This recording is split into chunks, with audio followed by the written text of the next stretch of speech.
যদি এই শীতের মধ্যে পেতে চান লাল শাপলার ফিল, তাহলে চলে যান কোম্পানিগঞ্জ উপজেলার লাল শাপলা বিল। হ্যালো হোয়াটসঅ্যাপ গাইস, আসসালামু আলাইকুম। আমি মাসুম আছি আপনাদের সাথে। গাইস, ভিডিওর থাম্বনেল দেখে বুঝতে পারতেছেন আজকের ভিডিওটা কি নিয়ে। গাইস, আমি আজকে আপনাদেরকে দেখাবো সিলেট জেলার কোম্পানিগঞ্জ উপজেলার ভিতরে একটি লাল শাপলা বিল, যেটা দেখতে অনেক সুন্দর এবং অনেক ভালো লাগবে আপনাদের কাছে। গাইস, মাত্র থানা বাজার আসলাম, আরো অনেক পথ, কারণ আমি আজকে যে জায়গার মধ্যে যাইতেছি সেটা হলো কি শাপলা বিল। তো ওই লাল শাপলাগুলো দেখানোর জন্য যাইতেছি আর কি। তো সাইকেল দিয়ে যাওয়াটা আসলে অনেক কষ্টের। চশমা লাগাইছি ধুলার কারণে, আর ক্যাপ লাগাইছি রোদের কারণে।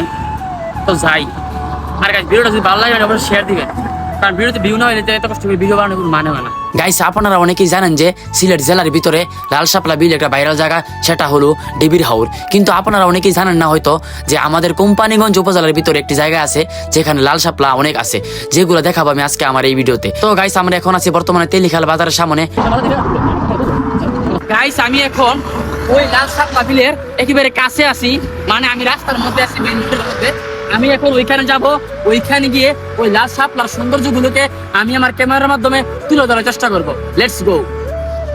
গাইস, আমি বর্তমানে এমন একটা ব্রিজের উপরে আছি, যেটাকে ব্রিজ বললে ভুল হবে, কারণ এতটা খাড়া, একটু 19 থেকে 20 হলেই সরাসরি আল্লাহর ডেগো। তো গাইস, এখন আমরা এখান থেকে চলে যাব ওই ডিবির হাওরের উদ্দেশ্যে। এখন গাইস, এখানে আসার পথে কিছু বাচ্চাদের সঙ্গে দেখা, ওরাই আমাকে নিয়ে যাবে ওই ডিবির হাওরে। আমি নেই, শিওর নেই, আমার শুনো না এটা, আমি দুটো শুনি, আমার হেল্প করো। ও না কেমন গিলা ও গাইজ, এইখানে আসার পর আমি আমার কিছু ছোট ভাইদের সঙ্গে আমার দেখা, ওরা এখন আমাকে ওই লাল শাপলা বিলে যাওয়ার জন্য আমাকে নিয়ে যাবে ওইখানে, কারণ এইদিকে তো আমি বেশি একটা চিনি না। এখন ওইখানে যাবো। এ ভাইয়া, তোমরা কি আমাকে ওইখানে নিয়ে যাবে? বাচ্চাগুলো অনেক ভালো এই এলাকার। এখন আমরা ওই লাল শাপলা বিলের ওই পারে যাবো, যেখানে ওইখানে দৃশ্যগুলো তুলে ধরার চেষ্টা করবো। গাইস, আর কিছুক্ষণ গেলেই দেখতে পাবেন সেই ঐতিহাসিক লাল শাপলার বিল, যেইখানে ফুটে উঠেছে বাংলাদেশের জাতীয় ফুল লাল শাপলা। আর কিছুক্ষণের ভিতরে আমরা ওইখানে চলে যাব। দেখুন, আমার সঙ্গে আমার ছোট ভাইয়েরা আছে এই এলাকারই তারা। এখন আমরা ওইখানে যাব। দেখুন, ওইখানে অনেক মানুষ আছে, দাঁড়িয়ে রয়েছে, অনেকে ফটো তুলতেছে। আমার মূলত উদ্দেশ্য হলো ভিডিও করে দেখানো আর কি, ফটো তোলার কোনো ইচ্ছা আমার নাই। গাইস, মূলত হলো এই জায়গাটা একটা জমি, যেখানে মানুষ ধান চাষ করে, আর ওই জমির মধ্যে এই লাল শাপলাগুলা ফুটে উঠেছে আর কি। এখন আমি ওইখানে গিয়ে মেইন জায়গার মধ্যে যাবো, যেখানে গিয়ে আমি আপনাদেরকে আরো সুন্দরভাবে এই লাল শাপলাগুলা তুলে ধরার চেষ্টা করবো, দেখানোর চেষ্টা করবো।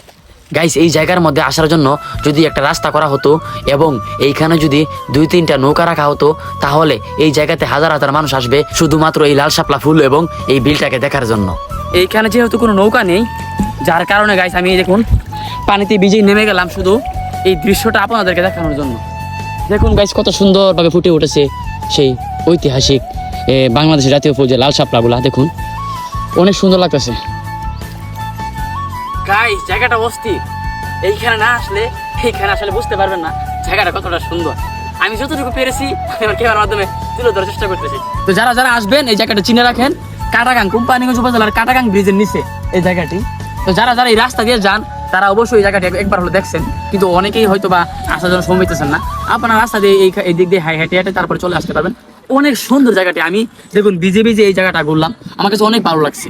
তো গাইস, আমি আমার ভিডিও এবং ক্যামেরার মাধ্যমে যতটুকু পেরেছি এই লাল শাপলার ভিউগুলা তুলে ধরার চেষ্টা করেছি। তো গাইস, আজকে ভিডিওটা এই পর্যন্তই। যদি আমার ভিডিওগুলো আপনাদের কাছে একটু ভালো লেগে থাকে, তাহলে অবশ্যই শেয়ার দিয়ে পাশে থাকবেন। ধন্যবাদ সবাইকে, আল্লাহ হাফেজ।